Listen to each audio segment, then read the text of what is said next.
Bien, Santi lo dijo, pero por las dudas, Federico Sorenson mi nombre, asesor del CREA La Calandria. Ahora cuando arranque les presento un poco cuáles son los temas. La verdad que tenemos una mañana bastante intensa, digamos, en tiempos, y por eso le voy a dar cierta continuidad a los temas, digamos, así que cualquier cosa, si uno va muy rápido, muy despacio, avisen, o si no, al final, como dice Santi, hagamos las preguntas. Esa es un poco la idea del orden del día para maíz. Primero, hacer un panorama de cómo fue la campaña meteorológicamente. Vamos a hablar algo de Napa también, que tiene que ver con eso. Vamos a ver datos de superficie, rendimiento, algunos datos de la zona sur de Santa Fe, tanto de esta última campaña como de las campañas anteriores, como para que tengan una idea de la zona, sobre todo los que no están al tanto. Vamos a hablar de desuniformidad, de exceso hídrico, genética, nutrición, sanidad, malezas, atado un poco de la mano más que nada de los cultivos de cobertura, y una serie de oraciones finales a modo de conclusión. Como verán, son bastantes temas, por eso le voy a dar cierta continuidad y vamos viendo cómo desencadena. Bien, ¿cómo arrancábamos la campaña a esta altura más o menos del año pasado? Los pronósticos en cuanto a la fase climática ENSO, que en general miramos, nos mostraban una probabilidades considerables, digamos, importante de año niño. Fue lo que terminó ocurriendo, digamos, vamos a ver. Y estos eran los estados de humedad en promedio de septiembre, digamos, en el primer metro. Lo que pueden ver es que gran parte de la región norte de Buenos Aires y zonas aledañas estaba con incluso hasta saturación de suelo, pero un barrio importante, sobre todo nosotros, del sur de la Bota y para arriba más que nada, estábamos con un 10, un 20, un 30% de capacidad de campo. O sea, básicamente no pudimos sembrar en forma temprana muchos lotes, maíz de siembra temprana, y se arrancaron en octubre. Bien. Y este es un estado de humedad, igual que a porcentaje de capacidad de campo, en diciembre, como para de alguna forma ver lo que pasó con Tardío. En general los niveles de agua ya estaban bastante más acomodados. Bien. Estas son las precipitaciones, las vamos a ver para 3 localidades de referencia. No sé si se ve mucho, pero no importa, se los cuento. Esto es para el trébol. La barra es la lluvia de esta campaña, de junio a junio, de la 18-19, y la línea, el punto y la línea, es el promedio o la mediana histórica. Bien, lo que pueden ver es que para estos barrios, noviembre llovió más del doble de lo normal. Bien, o sea, veníamos con meses iguales o incluso inferiores a lo normal. No sé si recuerdan, en el invierno veníamos en algunos lugares incluso con falta de agua. Y en noviembre se disparó lluvias por encima de lo normal. Y enero también llovió un 40% más que la mediana histórica.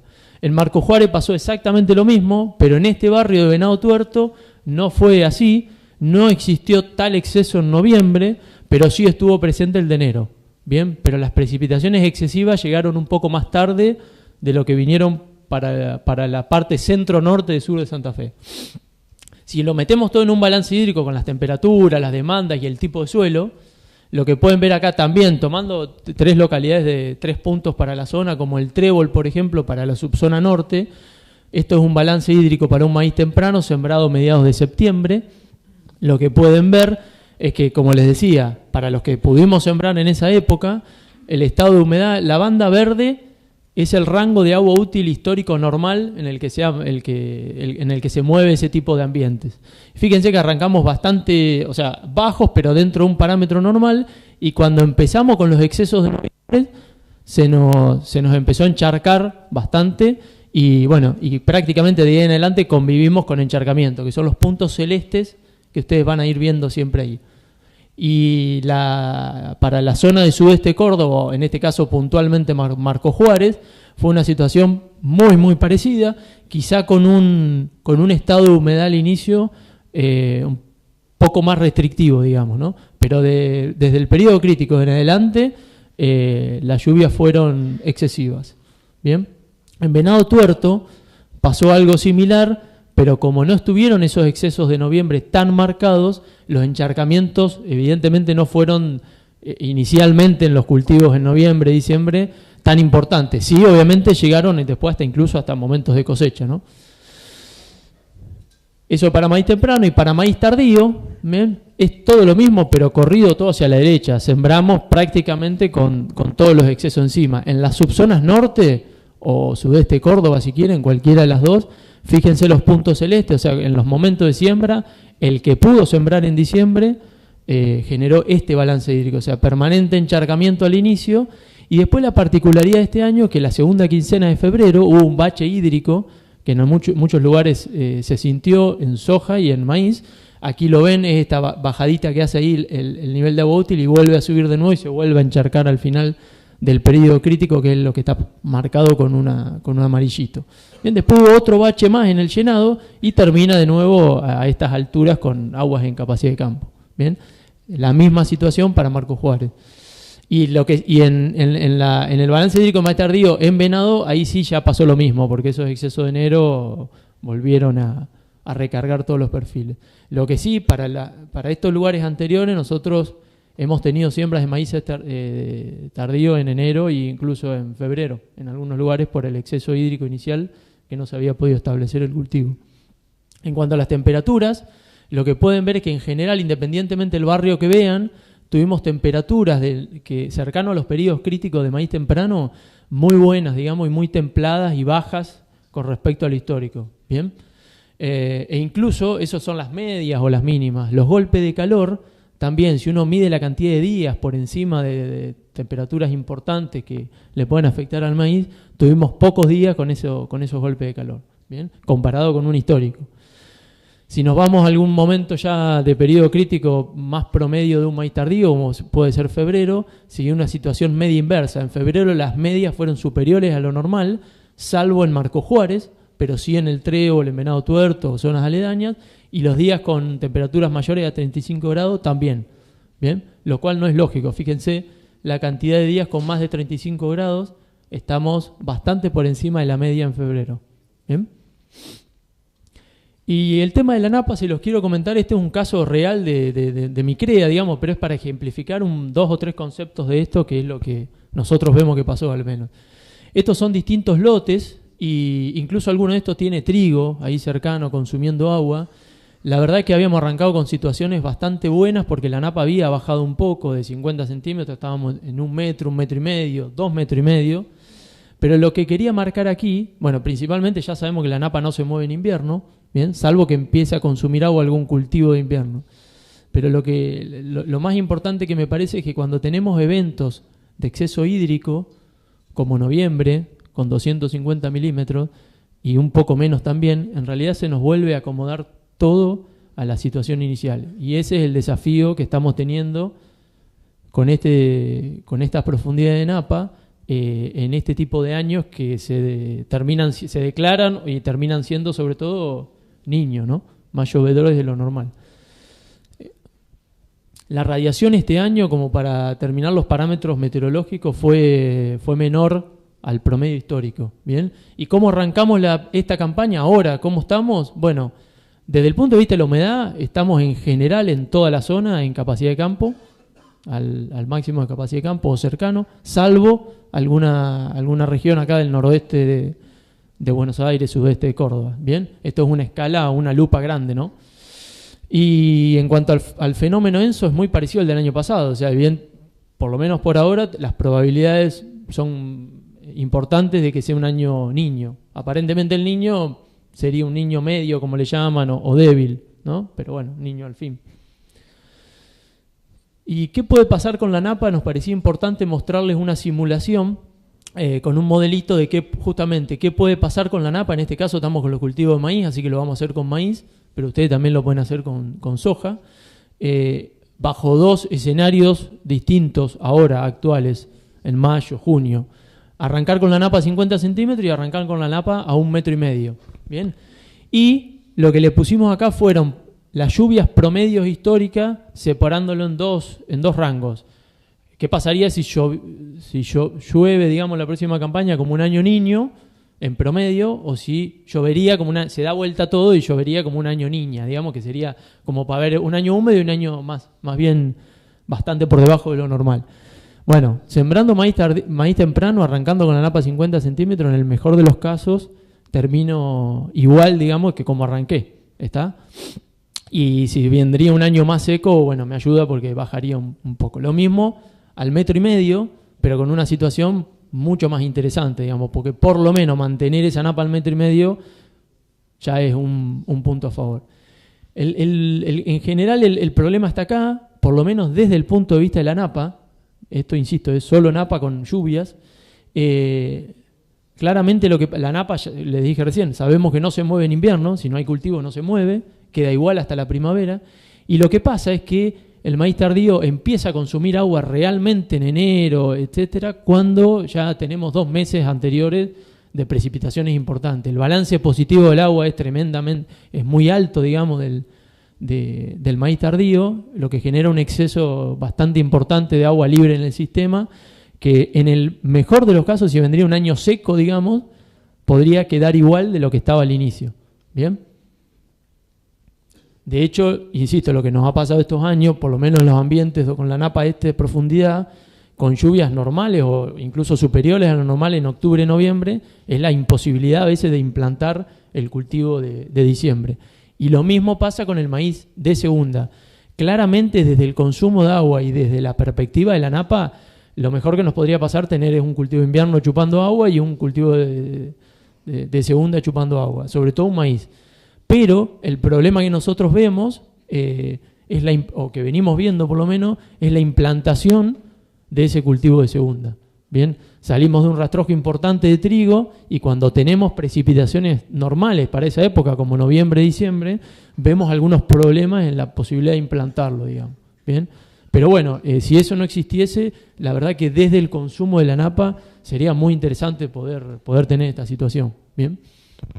Bueno, algunos datos de la zona de la última campaña. Lo que hicimos fue una encuesta a través de la mesa de asesores, en realidad, para tener unos resultados rápidos y, bueno, obviamente bastante confiables. Aquí lo que tienen, por ejemplo, es del 100% de maíz que hace cada CREA, ahí tienen los nombres, que salen medios claritos, pero bueno, más allá de los nombres puntuales, del 100% de maíz, ¿cuánto es en porcentaje maíz temprano, maíz tardío en rojo y maíz de segunda en amarillo, en superficie? Si vamos a los datos en general, en promedio, en la región hemos tenido un 65% de maíz temprano, un 27% de tardío y un 9% de maíz de segunda. Bien. Y algunos datitos más, 11 grupos de los 16 que declararon, 11 grupos tienen 75% más, o sea, predomina básicamente el maíz temprano en su esquema de maíz. Bien. Quizás somos más maiceros temprano, lo que pasa es que, bueno, después hay 4 grupos que tienen el 50% o más de tardío, que terminan emparejando un poco ese promedio a 65. ¿Bien? Y en cuanto al rendimiento, aquí tienen en barra azul el rendimiento de maíz temprano, que está en general en todos los grupos bastante cerrado, digamos. En cambio, el rinde de maíz tardío y de maíz de segunda son estimados, básicamente. Es lo que el asesor consideraba en promedio que iban a rendir esos cultivos. ¿Bien? El promedio general que estaríamos teniendo para esta campaña es 114 quintales de temprano, 92 de tardío y 86 de maíz de segunda. Bien. Y una pregunta que yo me hacía cuando veíamos esto era ¿cuántos grupos tienen 100 quintales o más en cada cultivo? Todos los grupos tienen más de 100 quintales declarados en maíz temprano. 7 grupos piensan cosechar más de 100 quintales de maíz tardío y 2 grupos solamente más de 100 quintales de maíz de segunda. ¿Bien? ¿Y qué porcentaje de la última campaña estuvo ocupada por el maíz en la suma de los 3 tipos de maíces? En promedio de la región estaríamos en un 36% de maíz. ¿Bien? Hay 7 grupos que superan ese promedio de 36, que están por encima de ese promedio, que son los que levantan la cabecita por encima de la línea azul. Y hay 4 grupos que tienen más de 40% del área ocupada con maíz. ¿Bien? Entre el 40 y el 50% del área con maíz, hay 4 grupos que han tenido eso de esta campaña. Y en cuanto a datos históricos, o de por lo menos de los últimos años, simplemente a título orientativo, lo que vemos es que venimos con una tendencia aparentemente de aumentar superficie de maíz y ese aumento estaría principalmente dado por el maíz temprano. Bien, y en los rendimientos vemos bastante estabilidad, por supuesto son promedios de la región sur de Santa Fe, pero vemos que no tenemos grandes variabilidades en promedio en los tres cultivos, cada uno con su promedio, digamos, pero son rindes en general poco variables. Bien, ¿qué ambiente meteorológico para introducirnos después en fecha de siembra explora cada uno de los cultivos? Fechas tempranas y fechas tardías. Bien, bueno, en cuanto a las temperaturas, el maíz temprano explora básicamente sus periodos más importantes en noviembre, diciembre, y el maíz tardío en febrero. Lo que pueden ver, en general, las temperaturas de diciembre y febrero son bastante parecidas en cuanto a la media. Lo que puede ocurrir es algunos extremos para arriba en diciembre. Pero noviembre tiene temperaturas menores a febrero, normalmente, históricamente. Lo que en general pasa es que el cultivo temprano logra captar una mayor amplitud térmica, digamos, normalmente, ¿no? Y eso es favorable para el potencial de rendimiento. Lo mismo que la radiación. Está claro que los maíces tempranos capturan momentos de mayores posibilidades de radiación incidente. Bien, en las lluvias quizás es algo más variable, cada uno lo tendría que hacer particularmente, pero en general, digamos, y viendo datos de muchos años o históricos, y separándolo, por ejemplo, en este caso como por fase climática, lo que vemos en general, en los años niños en nuestra pampa húmeda llueve más que en los años niña. En general, cada uno tendrá que hacer su análisis, pero lo que uno ve con los datos históricos es eso. Y en general, las lluvias de primavera, las lluvias de verano se adelantan. Fíjense la línea, que son las lluvias mensuales de niño, se adelantan bastante con respecto a los años niña. Los años niña llueve menos, pero además se posterga más a febrero. Con lo cual, en general, los maíces tempranos estarían explorando mayores potenciales de rendimiento en general y el maíz, las fechas tardías en general, lo que podríamos estar buscando especialmente en años de escasas precipitaciones, es seguridad en ese rendimiento, porque si yo coloco acá en diciembre-enero en este escenario climático, tengo bastantes chances de que me vaya peor, digamos, que colocándolo en febrero, que tengo mayor probabilidad de lluvia. Bien, pero con un techo menor. Bien. Bien, nos metemos en el tema de desuniformidad. Dos tipos de desuniformidades. Vamos a hablar de desuniformidad espacial, bien, la distancia entre plantas, y desuniformidad temporal, que es la que pueden ver acá en la primera foto. Bien, esta es la que me parece que más bolilla se le da, por lo menos a nuestro criterio, la que más se tiene en cuenta, y que hay bastante bibliografía dando vuelta, pero para resumirles un poco a ustedes, en general lo que medimos es el desvío estándar por encima de 5 centímetros, ¿tá? Formulita clásica y nada más, y estamos entre 100 y 150 kilos de pérdida por cada centímetro por encima de 5. Por ejemplo, si estoy con 10 centímetros de desvío, digamos, sobre la media, estoy con entre 500 y 700 kilos de potencial de pérdida de ese maíz. Bien. Ahora, la desuniformidad temporal, que quizás a veces es donde menos importancia se le da, es la que nos puede sacar mayor cantidad de kilos. Bien, en eso hay bastante publicado, pero aproximadamente con datos locales, digamos, por ejemplo, 1000 kilos de rendimiento. Bien, como les decía recién, a nuestro criterio la temporal es más importante o puede llegar a ser mucho más importante que la espacial, y en planteos que están yendo a alta densidad o altos potenciales cobra mayor relevancia la desuniformidad temporal, es donde más importancia le tienen que prestar. Bien, ¿qué podemos tener en cuenta? Bueno, obviamente, acá hay varios semilleros, así que nos viene bien el calibre de la semilla, pero en definitiva el sistema de siembra, no solo si es neumático o mecánico, hay distintos sistemas de siembra neumático, o sea, y mecánicos, eso varía. El estado de la sembradora, especialmente el estado de la limitadora de profundidad. Básicamente la desuniformidad temporal se da porque metemos la semilla a distinta profundidad. Bien, que cuando hace frío se nos potencia eso y nace 5 días después o 5 días antes. Temperatura de suelo, como estaba diciendo recién, y la posibilidad de incorporar barra y rastrojos en fechas tempranas, lo vamos a ver más al final, pero nos da una ayudita muy, muy grande. Esto es lo que pasó en la última campaña, por ejemplo, con esas heladas de principio de octubre, se vio bastante desuniformidad temporal, bien, lo que se llama imbibición en frío, temperaturas del suelo baja, y naciendo ahí el tipo tratando de de salir. Está claro que tenemos mayor probabilidad de desuniformidad temporal en maíz temprano, bien, por la temperatura del suelo. Por eso la necesidad de medir la temperatura, pero además incorporar barreras trojo se torna considerable, sobre todo en planteos que vienen intensificando la rotación con gramíneas. No me pasa, ahí está. Ahí está. Bien, encharcamiento, gran tema, por lo menos ha habido muchas consultas en el último tiempo, digamos. Simplemente lo que le queremos mostrar acá, más allá de los datos en general, es que por supuesto, cuanto más días pasan con el cultivo naciendo en medio del agua, es más perjudicial. ¿Tá? Un maíz emergiendo puede sobrevivir más o menos 2 o 4 días con anegamiento. Bien, y si hay más temperatura, el efecto es peor para el maíz. ¿Tá? Y está claro, y esto me parece que es muy importante para que vayan relacionando con fecha de siembra, cuanto más grande me agarra una planta de maíz, mucho más posibilidades de zafar tengo en ese cultivo. Bien, las probabilidades, si uno calcula en su barrio, háganlo, pero bueno, esto es para la zona nuestra, pero si uno calcula las probabilidades de precipitaciones, a su vez si la quieren dividir en año niño y demás, que claramente es más probable tener eventos de precipitación y que esos eventos sean más intensos en el mes, por ejemplo, de diciembre, que en septiembre, por un tema histórico básicamente. ¿Tá? Con lo cual, lo que consideramos es que las fechas de siembra tienen mayor probabilidad de lluvias en implantación. Y cuando le sumamos el efecto inicial de napa 50 centímetros, cualquier lluvia, por más chica que sea, nos termina complicando bastante la vida. ¿Bien?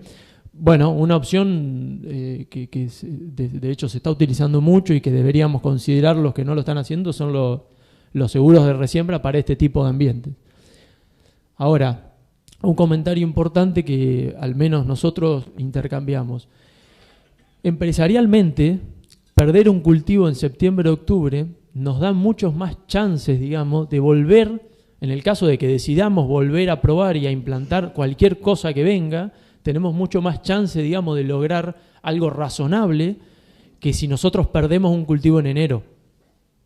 Bien, ese es un poco algo básico, digamos, pero que al menos nosotros en los escenarios de riesgo hídrico lo estamos teniendo mucho más en cuenta que decisiones mucho más técnicas, digamos. ¿Qué pasa con lo empresarial? Bien, nos metemos en genética, híbridos. Esto es el resumen general de los ensayos de la zona sur de Santa Fe en la última campaña. Este es el promedio de todos los híbridos, de todos los sitios, metiendo todo en la bolsa, que si bien pueden ver que hay algunos híbridos destacados arriba y abajo, por ejemplo, Syngenta 979, 7270 de Calv, como que en promedio anduvieron bastante bien, lo que hubo es interacción entre los híbridos y el ambiente, el sitio. Entonces lo que tenemos que ir a mirar es cada sitio, cada ambiente, y después hacer algunos gráficos que vamos a ver. Aquí están todos los híbridos de nuevo, ordenados de mayor a menor rendimiento promedio, y a su vez está calculado el rendimiento índice, o sea, su promedio sobre el promedio general. ¿Tá? Por ejemplo, el primer híbrido, que en promedio rindió un 6% más que la general, y así sucesivamente con todo. Y los colores, en cada columna, en cada sitio, están pintados con verde los híbridos que mejor anduvieron en ese sitio, y con rojo los que menos rindieron en ese sitio. Bien, por eso les decía recién que es interesante ver la interacción genotipo por ambiente, porque tenemos materiales, vamos a tomar si quieren el primero en definitiva, que tiene muchos verdes, por eso el promedio general da muy bueno, pero también tiene rojos y amarillos en otros ambientes. Evidentemente, no en todos los ambientes anduvo primero, segundo o tercero. Bien, lo mismo pasa con algún material que quieran buscar más abajo. Pero en definitiva, en los promedios se destacaron 979 Syngenta, 7270, bien, la tijereta 721, 7220, perdón, y Pioneer 1815 y Syngenta 897. En general, ese pelotón de híbrido, incluso el 7761 Nidera, anduvieron digamos, por encima de la media, entre un 1 y un 6%. Pero lo interesante ver, con esa misma base de datos de esta última campaña solamente, es posicionarlo por ambiente también a los híbridos. Es decir, ¿en qué ambiente se destacaron cada uno de esos? Porque lo que vimos es que hubo interacción y se ve bastante bien. Es decir, en ambientes de alto potencial de rendimiento de esta última campaña, se destacó el 7270, ¿bien? Y un segundo pelotón formado por 22.6, Next 22.6, Pioneer 18.15, el Syngenta 9.79, ¿bien? Y Nidera 77.61. Y en los ambientes de este año que menos rindieron, los que mejor posicionados tuvieron en ese ambiente fue el 9.79 de Syngenta, ¿bien? Y el 72.10 como caballito de batalla. Que esta información no la vemos en la tabla anterior si la miramos así en general. Y yendo un poquito más allá de eso, lo que nos gusta, los que tomamos en general, está bueno utilizar la información de los últimos años, pero nuestro criterio, nuestra forma de analizar es que debemos ver más de una campaña para tomar decisiones de utilización de híbridos. Por eso está bueno poder unir información histórica. Acá se genera un conflicto en definitiva o algo, o un tire y afloje, es que entran permanentemente materiales nuevos, esto pasa con soja, con maíz y demás, y no nos están dejando, en algunos casos, los materiales anteriores, lo cual está bueno, está lógico por un tema comercial, pero cuando uno tira una serie de varios años nos quedamos con pocos híbridos repetidos, ¿bien? Pero, por suerte hay algunos que sí, es decir, si agarramos las últimas 3 campañas, 16-17, 17-18 y 18-19, hay híbridos como los que figuran acá que se repitieron junto las 3 campañas, o por lo menos son los principales. Y el mismo tipo de gráfico, a ver qué posicionamiento tuvieron, pero ya con datos de 3 campañas. ¿Bien? Por supuesto que nos quedamos con algunos fuera, sobre todo los nuevos. Pero en ambientes de alto potencial de rendimiento se destacó el 7210, el Pioneer 1815, el 7220 y Nidera 7761. ¿Bien? Y en los ambientes de menores rendimientos, los destacados fueron Nidera 7761, al igual que aquí, ¿tá? Y Acrux de Allianz. ¿Bien? Y yendo un poquito más allá de eso, para tomar buenas decisiones desde el punto de vista de la elección del híbrido y de dónde colocarlo, lo que analizamos fue agarrar toda la base de datos de Sur de Santa Fe, de ensayos, de los ensayos del Sur de Santa Fe, en este caso maíz temprano, y agarramos un testigo elegido con 2 criterios más que nada. Uno, que sea que sea utilizado por varias empresas y que sea como un caballito de batalla, y en ese sentido el 7210 nos cumple esa función, pero antes que eso y principalmente es uno de los pocos materiales que estuvo presente que ha quedado en la red, digamos, durante muchos años. Entonces, de alguna forma, siempre tuvo hermanos y estuvo acompañado de todos los otros. Entonces es el único que estuvo tanto tiempo y que podemos usar de testigo. Entonces lo que hacemos es dibujar el rendimiento del 7210 aquí, la línea roja, ¿bien? Y dibujar el rendimiento, en este caso, y después van a ser otros híbridos, del 7310, por ejemplo, o del híbrido que estemos evaluando. Cuando los puntos azules están por encima de los rojos, significa que el 7310 rindió en ese sitio para ese año, porque son todas situaciones híbrido par a par, digamos, es comparable porque está uno al lado del otro.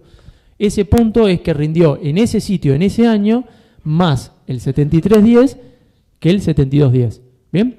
Y así al revés, si el punto está por debajo, rindió más el 7210 que el 7310. ¿Se entiende? Bien. Entonces, lo que podemos hacer es un porcentaje también, más allá de la curva.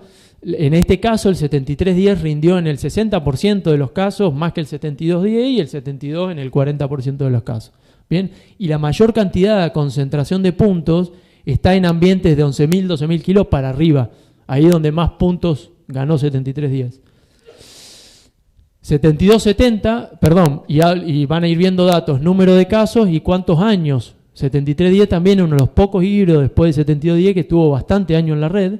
Bien, 4 años juntitos estuvieron que se pueden comparar, pero después van a empezar a aparecer materiales más nuevos que solamente los podemos evaluar menos años, digamos. De un año no pusimos nada, porque es lo mismo que quedarse con la campaña pasada, ya lo vimos, pero sí pusimos, por ejemplo, como 7270, materiales que ya estuvieron 2 años a la par de 7210. El 60% de las veces de nuevo ganó el 7270, pero especialmente ganó en los ambientes de alto potencial de rendimiento. Pioneer 1815, algo parecido, algo menos del 60% de las veces, rindió más que el 7210, lo mismo, en general concentrado de la mitad de la curva hacia ambientes de alto potencial de rendimiento. Los 3 híbridos que venimos viendo hasta ahora. Next 22.6, una situación ya más promedio, más o menos 50 y 50 estuvieron repartidos. Bien.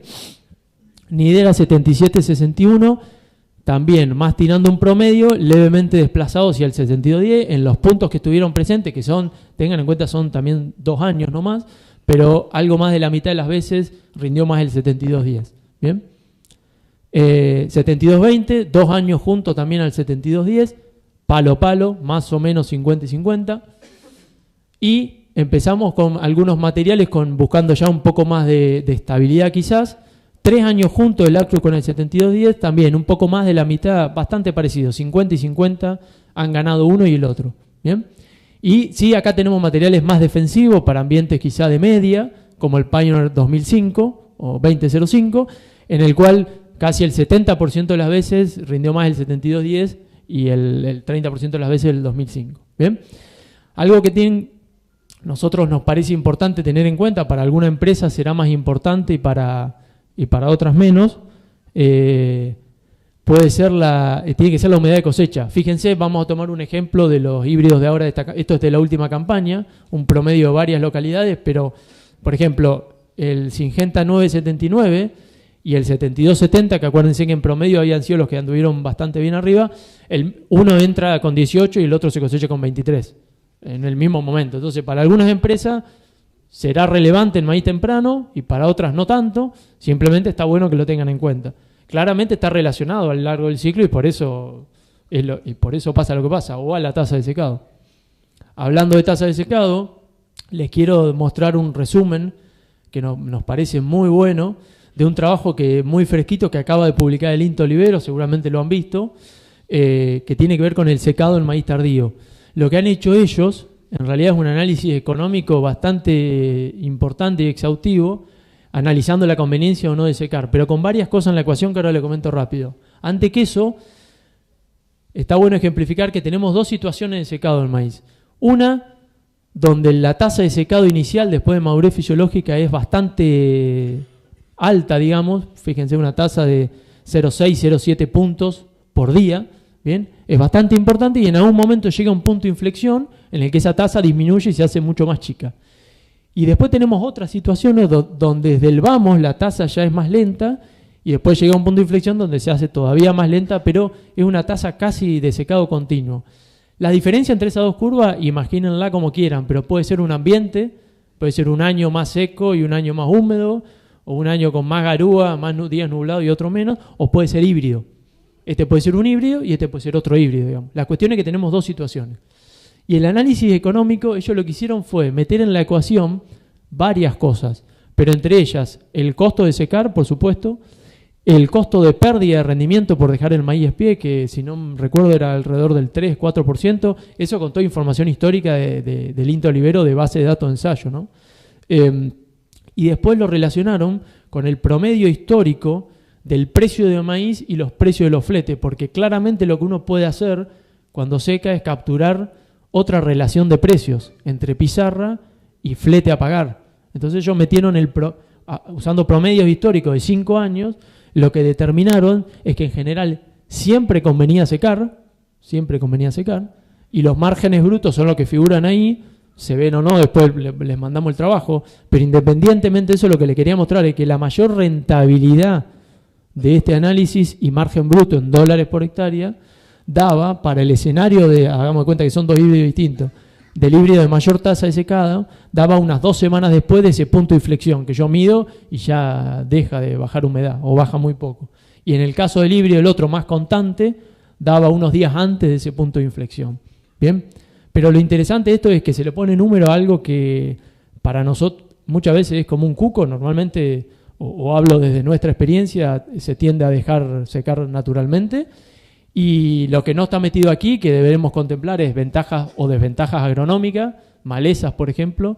La posibilidad de un mes antes o 2 meses antes de cosechar el lote nos permite controlarlas quizá de otra forma.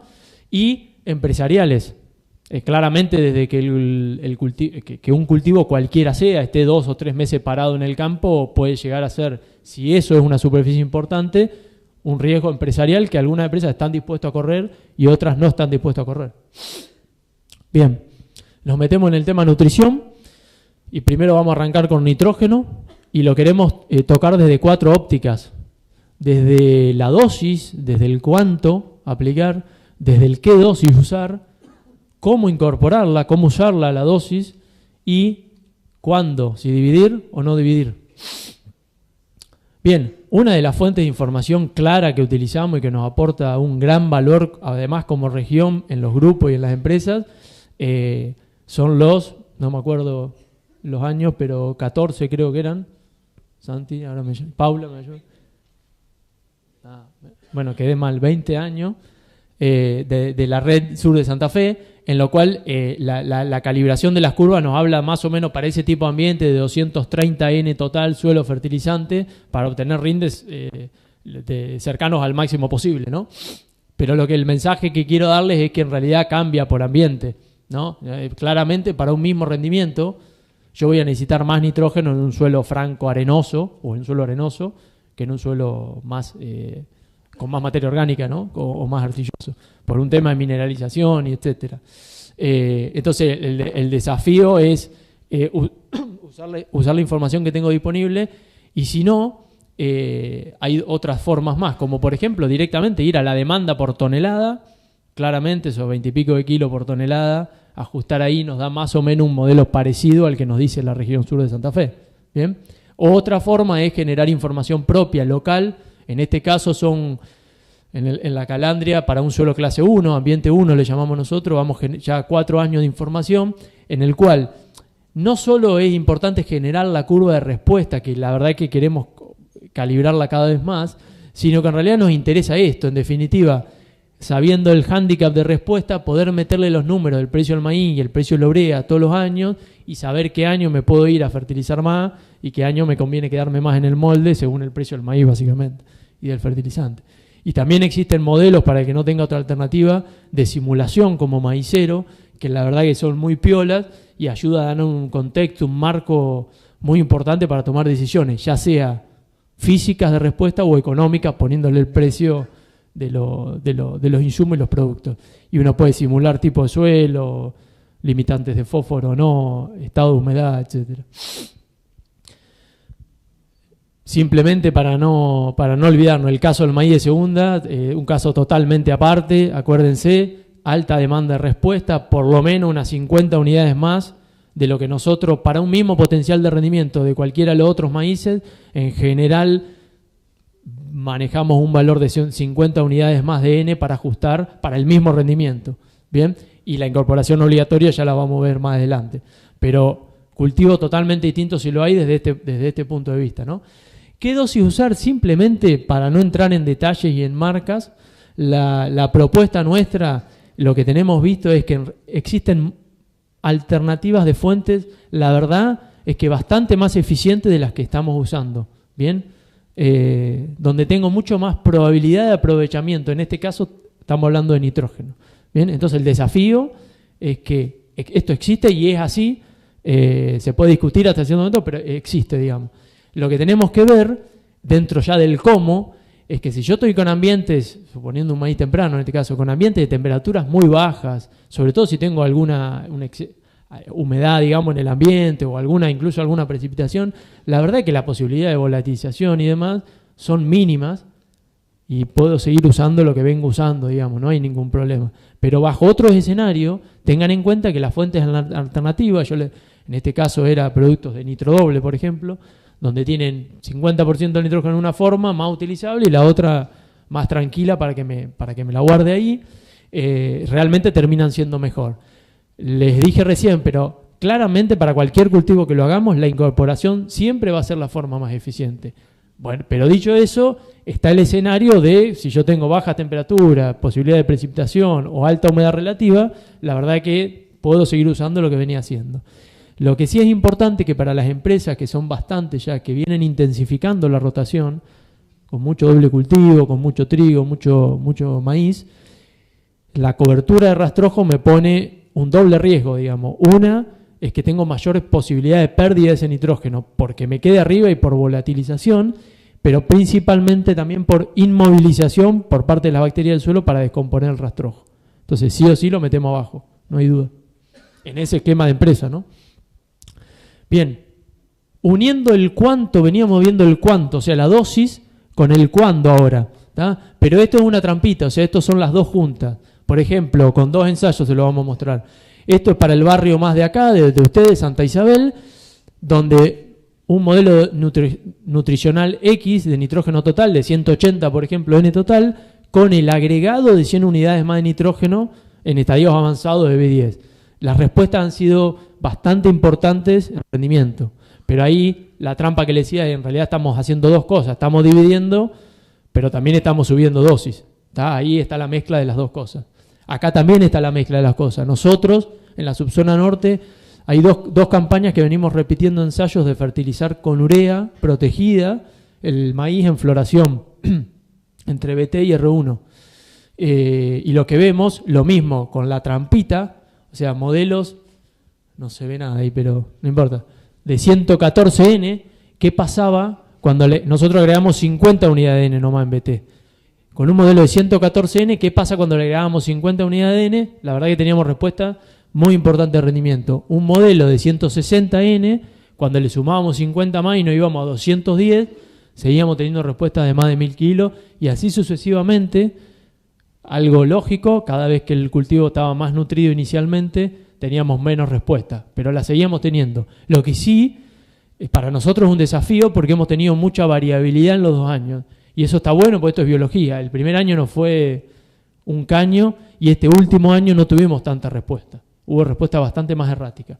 Y acá sí, esa misma serie de ensayos fertilizando en floración, se los muestro, pero solamente desde el cuándo. Por ejemplo, ese es un modelo nitrogenado que ahí no se ve, pero dice alrededor de 160N. ¿Qué pasaba si hacíamos 160N, pero todo junto o dividido? Pero siempre 160N, digamos, el total. Bueno, las respuestas eran, por lo menos, para nuestra forma de ver y por el momento de esa fertilización, a tener en cuenta, aunque sea. ¿Bien?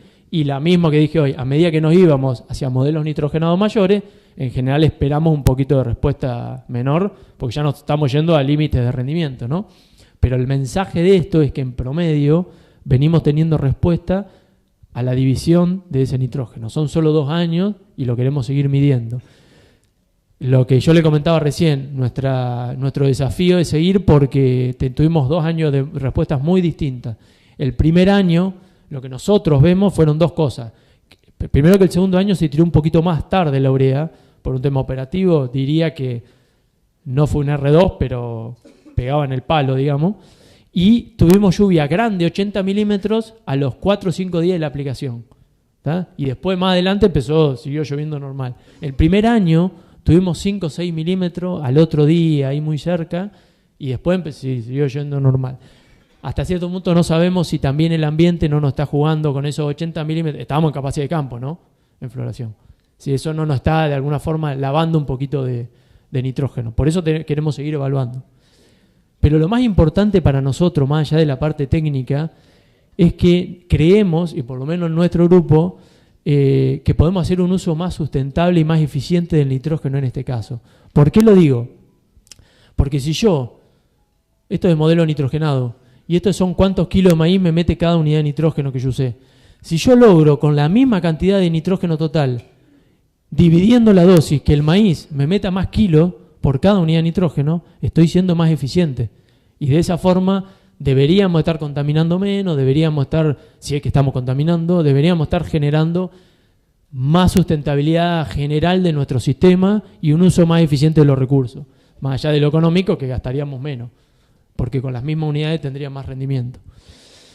Les tiramos algunos datos, digamos que esto viene siendo bastante importante y podría ser esta campaña también considerable, y después de esto le vamos a hacer algunas propuestas de cómo solucionar esto o qué cosas hacer para paliar estos problemas. El dato es que algunos estudios reconocidos, digamos, cuando yo estoy en capacidad de campo y tengo exceso hídrico, tengo probabilidad de pérdida de ese nitrógeno. ¿Cuánto? Acá está la línea. Pero, por ejemplo, para 100 milímetros por encima de lo que mi suelo ya me puedo absorber, si estoy en capacidad de campo, puedo perder hasta el 40% de los nitratos. ¿Bien? Y otro dato es que con una semana de saturación, más o menos, se puede perder el 50% de nitrógeno que yo apliqué en los días previos, ¿no? Y las propuestas que, no sé, aspectos de mejora o propuestas de mejora o como le quieran llamar, básicamente son dos.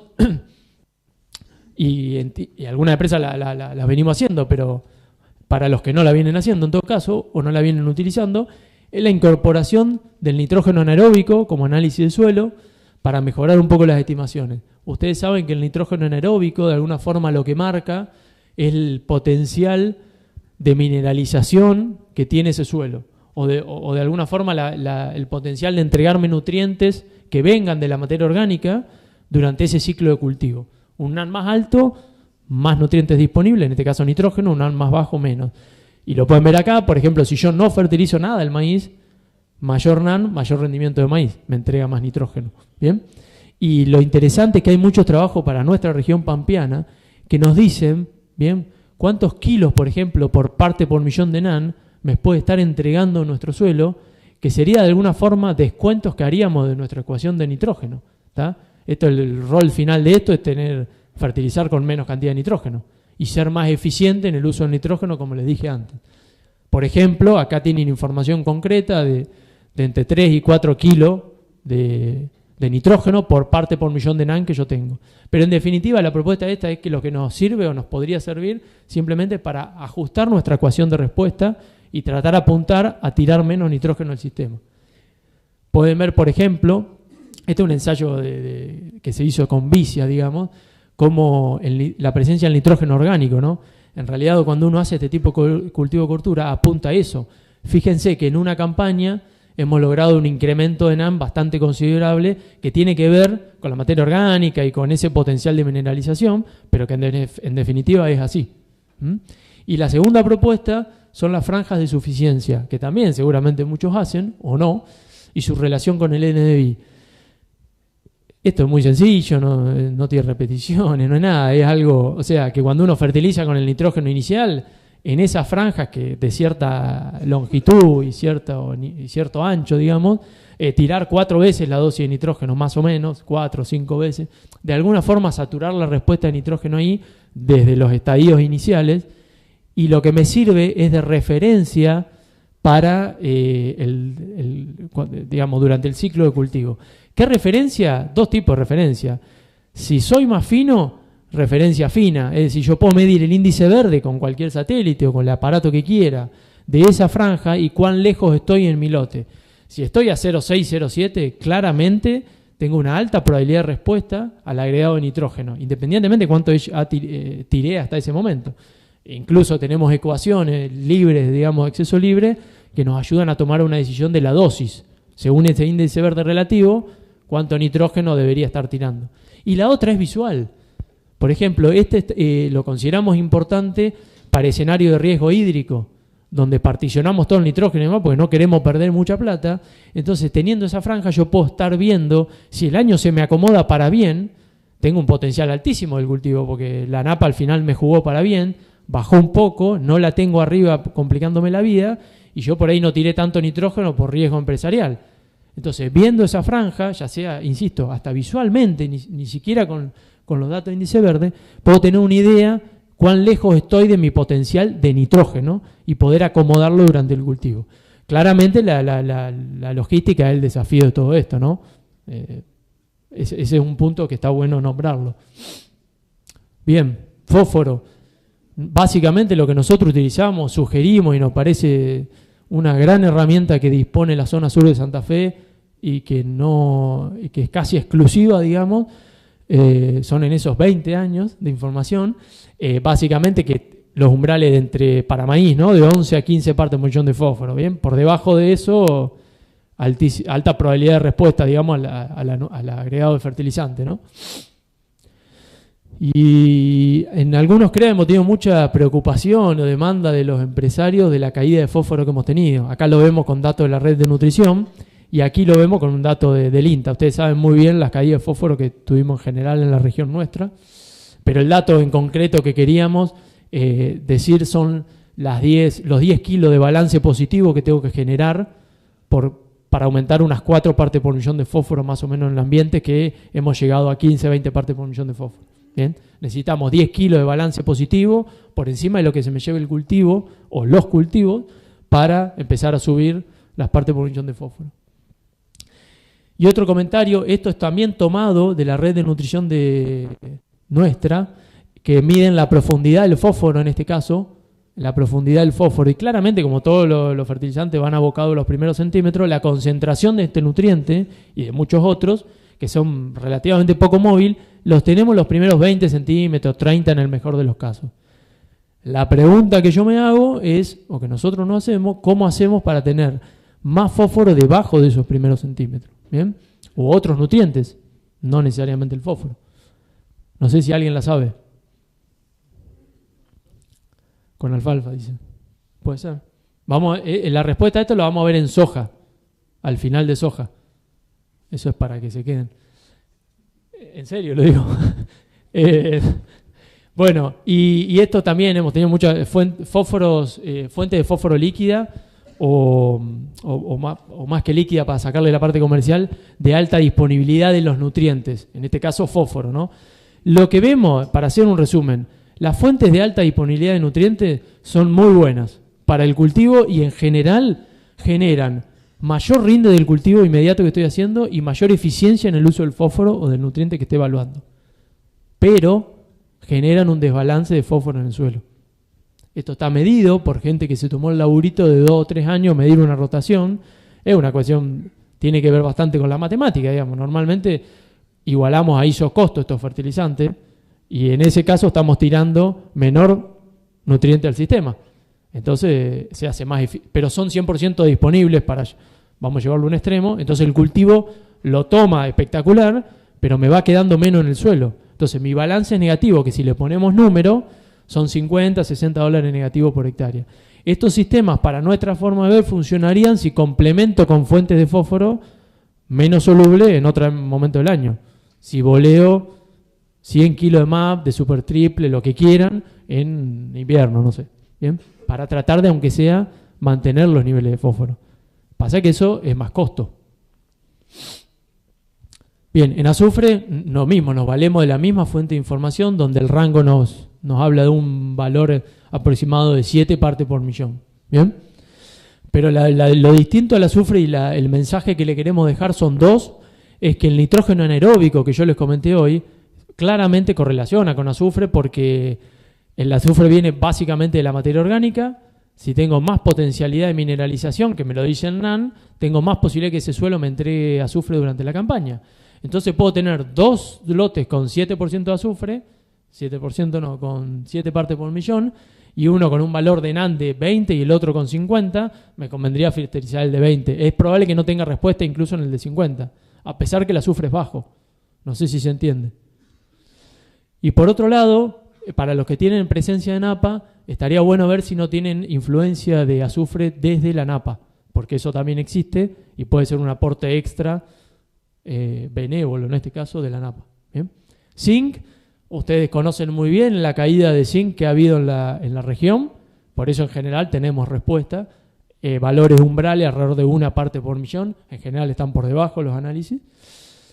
Y mayores probabilidades de respuesta, claramente maíz temprano, trigo. O sea, ¿por qué? Porque el zinc viene también de la materia orgánica, temperatura fresca del suelo, poca posibilidad de que me lo entregue el suelo. Entonces, fertilizar con zinc en maíz temprano es mucho más probable obtener respuesta que en maíz tardío. ¿Bien? Maíz tardío, de hecho, es poco probable, digamos. Los suelos alcalinos, suelos fertilizados con fuentes de carbonatos, por algún motivo, o porque vienen de pastura y demás, pueden ser predisponentes también a la posibilidad de tener alta respuesta zinc. En cuanto a los momentos, si es a la siembra, si es foliar y demás, la bibliografía está bastante peleada, digamos. En general lo hacemos en la semilla. Lo importante para nosotros es tenerlo en cuenta en la ecuación. Hacer el análisis de suelo y fertilizar.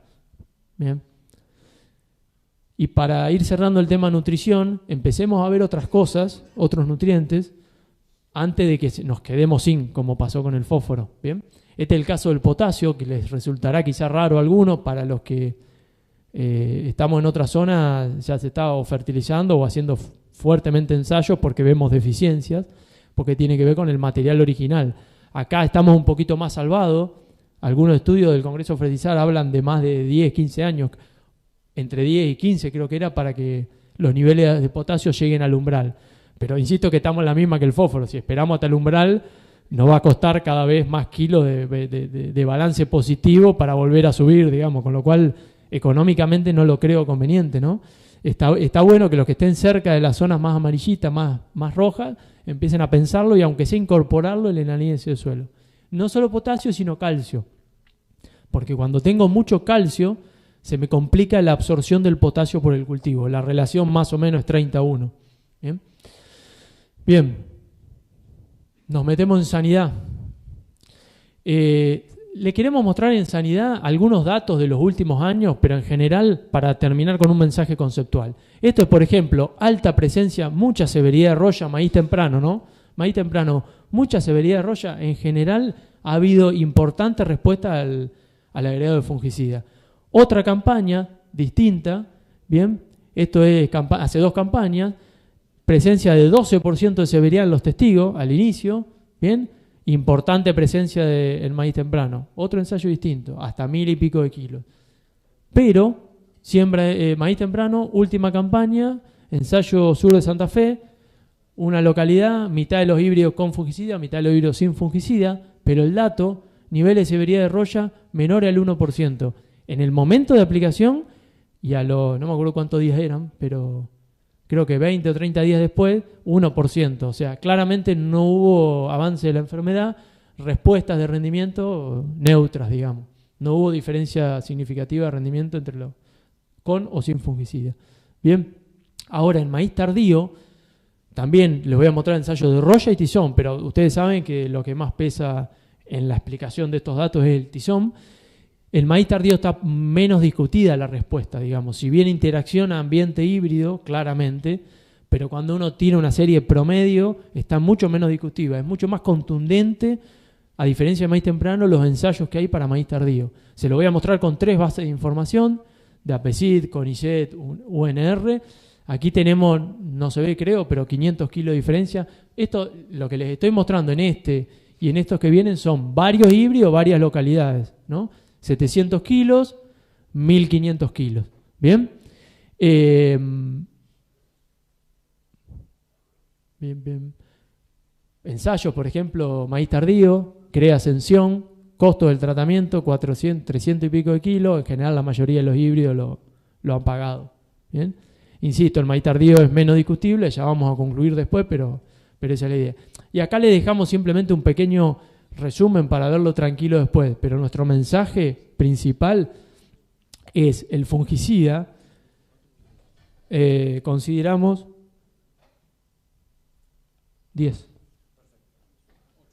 8. El fungicida, lo que consideramos nosotros que tiene que estar decidido no por una decisión de protocolo, digamos, sino realmente por la presencia o no de la enfermedad y qué ambiente tengo predisponente. Acá tienen las condiciones predisponentes para cada enfermedad y claramente tiene que ser un elemento en la toma de decisiones. Pero no esperando una respuesta probable del fungicida solo por el uso del fungicida, aunque no estén presentes las enfermedades. No sé si se entiende. Y aquí les quedan los umbrales, simplemente una propuesta, digamos, porque esto hay distintas propuestas. El tema de pudrición no lo vamos a basar. La idea de esto es mostrarles que cualquier estrés que nosotros generemos, por eso la mirada es integral de la nutrición, por ejemplo. Cualquier estrés que generemos en la planta, vamos a predisponer mayores posibilidades de vuelco y de caída de las plantas, especialmente el maíz tardío. Y el último temita, también para final de sanidad, empecemos a darle más importancia a la micotoxina. Cuando uno analiza los niveles de los maíces producidos por nosotros, principalmente tardío, ni que hablar, son bastante más superiores a los umbrales de consumo humano y de consumo animal. ¿Bien? Y lo novedoso de esto, digamos, los que están en la alimentación animal seguramente lo hacen a los análisis, y si no lo hacen, lo deberían hacer. Y los que hacen mucho para producción animal, sobre todo monogástricos, aparentemente empiezan a ver porque hay diferencia entre híbridos y que no se soluciona con el uso de fungicida. Entonces quizá tenga que empezar a pensar en decidir híbridos por producción de micotoxina. Bien, maleza va a ser rápido, pero le preguntamos a los asesores, digamos, dónde están los problemas principales de maleza en los 3 cultivos y más que nada está principalmente el maíz tardío, ¿tá? Eso correlaciona bastante con lo que nosotros vemos en general en las empresas. Y el tema de maleza lo abordamos rápido desde dos puntos de vista en relación a las coberturas, más que nada. Cómo salen los cultivos de maíz temprano y de tardío y cómo llego a un cultivo de maíz temprano o tardío. ¿Cómo salgo? Salgo de maíz temprano. Si hago fina, no hay problema. Vamos a siembra de soja o no creo que sea maíz de segunda, no, pero soja de segunda. Ahora, si voy a una soja de primera, tengo 6 meses, claramente tengo posibilidad de hacer un cultivo de cobertura. Bien, y donde más información hay es aquí. Salgo de un maíz tardío o de segunda, no tengo chance de sembrar un cultivo de cobertura porque tengo 1 o 2 meses de diferencia. Bien. Lo que sí puedo hacer, y nuestra propuesta, y que se viene haciendo en muchas empresas, porque el problema acá ¿cuál es? Las malezas en otoño empiezan a nacer sin pedirnos permiso, son 3 meses antes que empiece que yo coseche el maíz. Entonces la propuesta es tratar de bolear en esos momentos de otoño algún cultivo cualquiera que le empiece a competir a maleza. No tengo forma de hacerlo otra forma. Químicamente está prohibido, digamos, fuera de las posibilidades técnicas, digamos, legales de hacerlo, ¿no? Y bueno, esos son algunos ejemplos. Y desde la presiembra, es decir, cómo llego a sembrar maíz temprano o tardío, después de soja, bien, si voy directamente a maíz temprano, tengo 4 o 5 meses. La pregunta es si ahí se puede hacer un cultivo de cobertura. No sé si alguno lo está haciendo, pero ahora vamos a ver algo. Y si salgo de soja y voy a trigo soja o trigo maíz, ningún problema, pero si voy a maíz tardío, pasan más o menos 7 meses. Para nosotros es casi indiscutido ya la necesidad, digamos, de hacer un cultivo de cobertura yendo a maíz tardío. Estos son datos de fuentes bibliográficas de cultivo de cobertura yendo a maíz temprano. Y hay bastante buenos resultados. Esto es otra zona. Esto es Buenos Aires. Pero en definitiva sirve de base de datos. Esto es mucho más cerca de ustedes. Esto es Silvina Restovich. Hace 10 años que labura con esto en INTA Pergamino. Y en general lo que ve siempre hace maíz temprano y soja después de los cultivos de cobertura. En maíz temprano hay alguna variabilidad de rinde asociada a las mayores o menores precipitaciones. Años poco llovedores, fíjense que hay años de 1.000, 2.000 kilos de maíz, de sequía en serio. En general han rendido más los barbechos. Y años donde llueve normal o por encima de lo normal, rinden lo mismo o más los cultivos, lo que viene de cultivo de cobertura. ¿Bien? Y en soja, para no nombrarlo después en soja más tarde, no les da tan, digamos, las barras son mucho más parejas. En general no hay tanta interacción con la lluvia. No deja de haber, claramente es mejor un año más llovedor para que me equipare el estado hídrico de lo que me sacó el cultivo de cobertura, pero en general no hay tanta diferencia como el maíz, temprano. Y cerrando todo, el mensaje es que hay mucha información disponible, incluso como esto muestra acá, yendo a maíz temprano. ¿Está? Porque normalmente hay una discusión que se termina bastante rápido, si ir a maíz temprano o no con cultivo de cobertura. La propuesta es que hay alternativa, aunque sea para que lo analicen. Lo que tienen que tener en cuenta es la relación carbono-nitrógeno de lo que estoy haciendo, para que no me inmovilice mucho nitrógeno, cómo es la entrega del nitrógeno posterior y si tengo respuesta o no a la fertilización. Quizá el maíz temprano, a diferencia del maíz tardío, en muchos casos lo tengo que acompañar con fertilizante de síntesis química, ¿no? O sea, de síntesis, para tener un arranque favorable, digamos. A diferencia de un maíz tardío que se mineraliza mucho más rápido el aporte. Y nuestro mensaje es, acá normalmente el retruque que viene bastante fácil es que en esta zona podemos hacer cultivos de invierno de renta, de cosecha, lo cual estamos totalmente de acuerdo y creo que lo tenemos que hacer al máximo. Pero cuando uno ve las rotaciones, no creo que haya mucha empresa acá que hagan más del 50% de trigo, digamos, o el 50% o el 60%, pero siempre hay un 50% restante que debemos generar ahí la discusión del cultivo de cobertura. Claramente las coberturas no compiten con trigo en la pampa húmeda y está bueno esa conversación, arrancarla de ahí en adelante, digamos, ¿no? Bien, para lo último, concepto destacado, algunas oraciones que nosotros queremos refrescar de todo lo que vimos. Fue un año meteorológicamente, digamos, muy favorable en la general, pero tengamos en cuenta que hubo empresas donde el exceso hídrico le pegó bastante, sobre todo para la subzona norte. Denle mucho más importancia, igual o mayor, a la desuniformidad temporal, más que a la espacial. En años con mayor probabilidad de tener exceso hídrico tenemos más chance de lograr maíz temprano que tardío. Esto es en base a la información que vimos antes, no es opinión personal, salvo que el maíz tardío venga con un cultivo de cobertura y que yo lo deje hasta el final o hasta donde más pueda para consumir agua. Tenemos información, consideramos nosotros que tenemos información suficiente para manejar una buena decisión de qué híbridos colocar y en qué ambiente colocarlo, y la tienen en sus manos, que es la red sur de Santa Fe, según mi RIN de objetivo. Y la otra es que el manejo no lo miremos por compartimentos estancos o los famosos agujeros de los tachos, solucionando un problema, no enloquecerse con la curva de nitrógeno, sino mirar todo en su conjunto, poniéndome un RIN de objetivo y en base a eso ver qué estrategia de manejo vamos a hacer. Densidad, fertilización, no tiene que ver la fecha de siembra, lo que tiene que ver es cuánto me va a rendir el lote. Por eso el desafío es poder caracterizar mi ambiente lo mejor posible, ¿está? Y en base a eso decidir densidad, decidir fertilización, etc. Analizar el secado del maíz tardío y de segunda, al menos dense en la oportunidad. También dense en la oportunidad de analizar distintas fuentes de uso de nitrógeno y momentos. Para nosotros va sí o sí incorporado el uso de nitrógeno en los maíces tardíos, de segunda sobre todo. Si están la propuesta de que en algún lote hagan el análisis de NAN o una franja de suficiencia y empiecen a generar su propia experiencia a ver si les aporta algo o no. La nutrición tiene que ser sí o sí balanceada, no esperemos tener las deficiencias para empezar a actuar en la corrección de algunos nutrientes. Analizar muy bien el uso de fungicida cada año, especialmente el maíz tardío. Para los que usan el maíz en alimentación natural, la deben medir seguro porque el monogástrico es importantísimo, y empiecen a buscar un poquito más de info, el tema híbridos y todo eso, porque hay algo dando vuelta y si no hay que generarla. ¿Bien? Para nosotros el maíz tardío se hace sí o sí con cultivo de cobertura. Y finalmente alguna estrategia para los que tienen napa o no tienen napa, solo visto desde el punto de vista de la napa, pero no opinión de nuevo nuestra, sino que nos muestran las bases de datos que tenemos y la información que hoy les acabo de mostrar a ustedes. ¿Dónde tengo mayor probabilidad de éxito? Si tengo napa a 50 centímetros o a 70, ¿tá? 50, 70 centímetros, según la información que nosotros analizamos, deberíamos tener mayor probabilidad de éxito en el maíz temprano.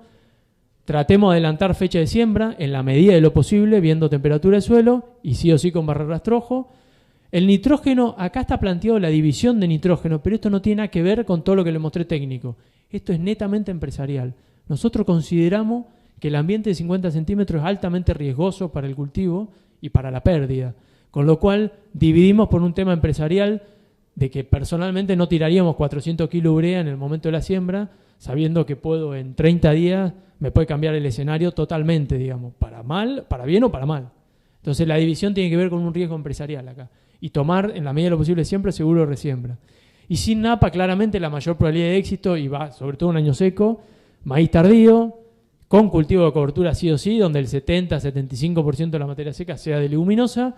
Si es que hay que fertilizar, lo haríamos solo en un momento, incorporado, y el uso de fungicida analizado, digamos, pero con alta probabilidad de respuesta. ¿Bien? Nada más. Gracias.